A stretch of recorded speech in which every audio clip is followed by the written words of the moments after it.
الأرض توجعني عليه، حتى الضجيج لدى حواسي غائب، لا صوت لي.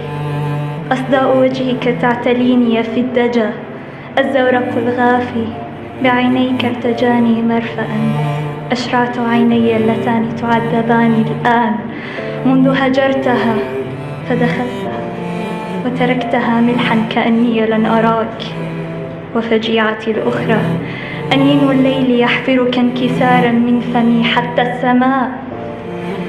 لا شيء يتعبني بقدر القلب يسألني عليك ولا يعي أن ضن عنك فم الرجاء. هذا الذي بيني وبينك إنما مد تبدى لي عصافيرا تغني، فانتشيت وما علمت كم السدى من وجه يخدعني فأختار الخراب. هذا الذي صبر بداخلي ينطفى، هذا الذي صبر بداخلي ينطفى.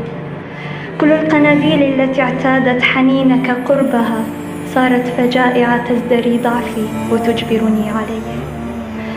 الرب يفعل ما يشاء، والقلب ينصاع اختيارا للذي خلق البكاء وعلمه. وأنا التي ما عدت أعرف للأذى بأسا فأطرد مخلبه. كل السؤالات التي في خاطري تأبى الرضوخ، كل السؤالات التي في داخلي تأبى الرضوخ، لكنني تعبا ألقمها التجاهل. لا شيء يسترني لأصنع منه ثوب الصبر غير دموعي الحيرة، وأنا يهدني البكاء. لا صوت لي، حتى الضجيج لدى حواسي غائب، والأرض توجعني عليه.